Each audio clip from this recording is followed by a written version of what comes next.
Have you checked the children? Your little mess Hi, I'm Chucky. Wanna play? Sometimes that is better. You're gonna need a bigger boat.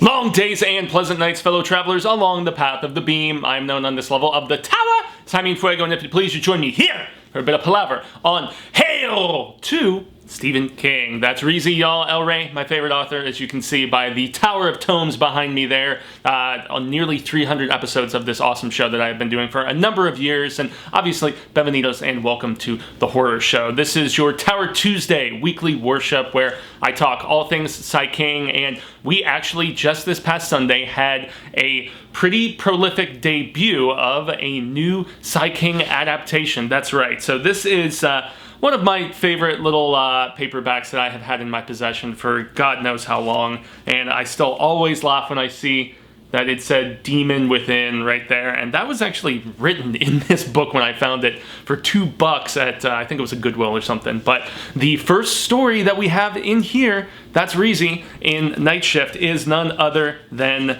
Jerusalem's Lot. And, you know, I have to say, it's one of my favorite Sai King short stories, and when I heard that Emily, oh goodness, Bridge something? God, I cannot think of her last name, but she is probably most notably seen recently on Schitt's Creek, and then Adrian Brody, obviously, playing Charles Boone. And so this was an adaptation that I was very curious about, but then again, the source material is relatively brief, and so I was very much in the understanding that this expansion in the new series on EPIX called Chapelwaite was definitely going to retain some of the flavor, but definitely had to bring some of its own influences and expansion upon the source material. And so this is essentially my first impressions after watching the introductory episode. So I believe the first 3 are all available right now, but this is just spoiler-free thoughts on the very first episode. And so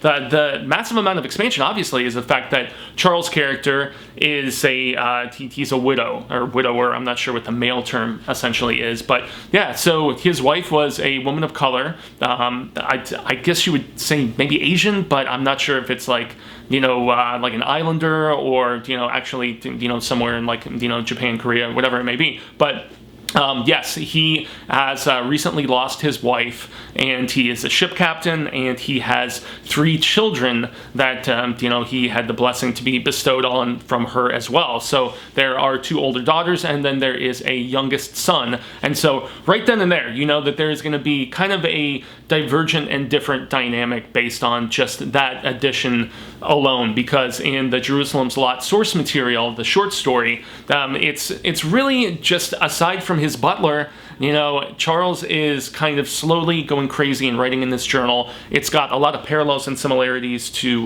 Bram Stoker's Dracula, the book, in the fact that it is these journal entries, and he is doing correspondence with a, you know, friend who is out of state and stuff as he's trying to, you know, track down some of these books and whatnot. But so obviously different sort of dynamic. And then with the character of Rebecca, she is a completely new addition as well. She basically comes on despite the derision of both her mother and a lot of other people in the town as the governess for this Boone family. And so the entire community in this first episode, you can first and foremost tell that there is some major trepidation and prejudice about just the Boone family line in and of itself. And then, just to add insult to this injury of prejudice, I suppose, the fact that he has children of color that he is bringing into this community, it does lay out the seeds for the prejudice and the racism in this small town in Maine. And so that is most definitely going to be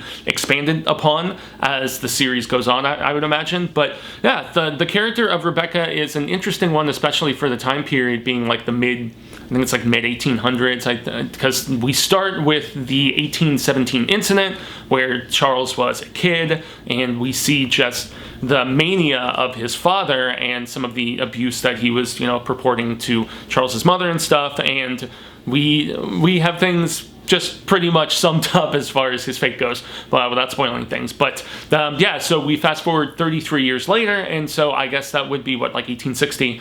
And yes, that's where we join Charles, who is all grown up now, played by Adrian Brody, obviously. But there is still this, like, startling stigma about not just the house, but the Boone line in general. And so Charles has inherited this home from, I believe, his cousin, Stephen, if I recall correctly. Now, since it's been a hot minute since I've read the short story, I'm trying to remember if it was cousin or grandfather or what the familial relation was. But long story short, that at least is retained in the fact that he inherits this property, being Chapelwaite. And yes, there is aspects about, thinking you're hearing rats in the walls and worms and all of that stuff. So those are retained from the source material, but in the sheer fact that there is so much expansion on just the perception of this town, that is where we're really going to be just seeing sort of a different tale, I would say. And back to the character of Rebecca, in the fact that, yeah, it's 1860, and this would most definitely be the exception to the rule at the time, but she has been to college. She actually has a just very rich form of education that has been bestowed upon her.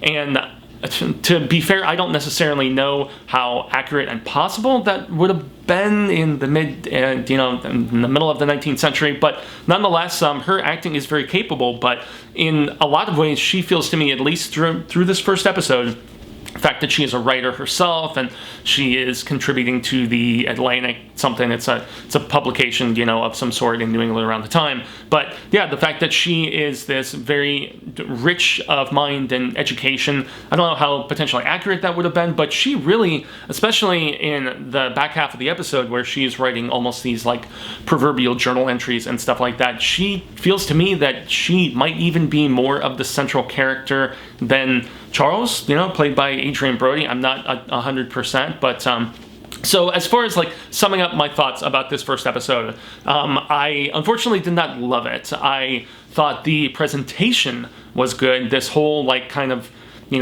gothic, rustic sort of stage design and everything. It's beautifully shot. It looks great. They did not spare any expense. I know EPIX has really been trying to up their profile as far as a premium streamer goes. They're still, they're not on the level of like an HBO or a Showtime or something like that, but I would say that they can stand shoulder to shoulder with like Stars, maybe even that Cinemax. I don't know if I would go as far as like Showtime or something like that, Showtime being almost like the baby brother of HBO as far as premium streamers go and stuff like that, but it is a very pretty looking show. The costuming, set design, everything is top notch, but this is one that I think would really serve itself better in a binge sort of situation, because in the first episode, not a lot happens aside from outlining the fact that you have this sort of prejudice and hatred, as I mentioned, from the town, not just to the Boone name, but also to the fact that, Charles' children are, kids of color and stuff. And so that is shown, and it just, the kids aren't really developed very well. I would say the most interesting is probably the middle sibling, Loa, I think her name was, but she has been so traumatized by the death of her mother that she is not speaking at all. And so she has kind of fallen silent in the aftermath of the passing of their mother, getting sick after they left the island that they presumably had spent a good portion of their time at. And so, yeah, that's really the only kid that I feel gets some interesting sort of exposure, and as far as just the notch and the niche and everything of that nature. But yeah, Rebecca does feel more so, and surprisingly so, to be our lead character. Now granted, it's only the first episode, so there's no telling where things will go as the series progresses, but yeah, the introductory, just my first taste of this show, I think maybe the burden of expectation probably had something significant to do with that, and it's a phrase that I utter here on the horror show all the goddamn time because of the fact that, yes, there is something to just getting so stoked and psyched about something, and I think the fact that I love the short story so much, and it's really gnarly once it finally gets going. But yeah, that's where I don't know, maybe my impression would be a little bit different if I had watched all 3 of the episodes, because they did drop all 3, I believe, like here on the 21st, right off the bat on this past Sunday. And so, yeah, it's the same kind of approach that they did with Lisi's story, right? Where they didn't just do one episode. They gave you enough to kind of get those hooks in you, so to speak. And so maybe I would be more about it if I had watched all 3 episodes. I know that there is supposedly going to be some vampiric stuff in this, which was not the case in Jerusalem's Lot. But yeah, I mean, I'm still hopeful. I'm still curious, and EPIX has, with like the acquisition of St. Maud and a few of their other bits of original programming. I know there's that series that was about Alfred as a kid that I believe was also EPIX, if I'm not mistaken. Alfred being the butler of Batman and stuff. So I've heard good things about their original programming and what they can do, but it's just, I don't know, this did not really reach me the way I was anticipating and the way that I was hoping that it would. So I am very curious about what is going to happen with this Rebecca character. Hopefully they can expand upon the kids and make them a little bit more interesting. But as far as this first episode, Adrien Brody, he's a first-class actor, man. I mean, whether it's, you know, the pianist, I think was the one that he gained so much acclaim for, but, you know, I love The Jacket, which is a film that he did with Keira Knightley. So he is incredibly capable, Oscar-nominated guy, but he kind of feels like he's going through the motions just a wee bit here. Once again, first episode, just initial thoughts. And so that's something that could obviously be corrected over time if it gets to be more compelling. But yes, he is hearing the rattling in the walls, like in the short story. He is, you know, he's already seeing, like, you know, worms and stuff, but it just didn't invoke the sense of dread and suspense that King did such a damn good job with. I think it was more so a formatting thing, you know, in the fact that it was those journal entries and they were so compelling in the way that they built the dread and just sense of just lurking, creeping urgency and stuff. And so, I don't know, I am hopeful and maintaining the best bit of optimism that I potentially can as far as this show goes. But yeah, I have to say that at least with the first episode, I believe it was Blood Finds Blood, Blood Seeks Blood, something like that. It's really just exploratory about the fact that the Boone name has this stigma, has this kind of reeking nastiness about it, and really it's going to be an uphill battle. It's perfectly personified in the third act of this first episode, where Rebecca basically tells Charles, she's like, hey, this is small town Maine, and even if you're not a religious person, you might want to go to church just to kind of save face and just prove the haters wrong, so to speak.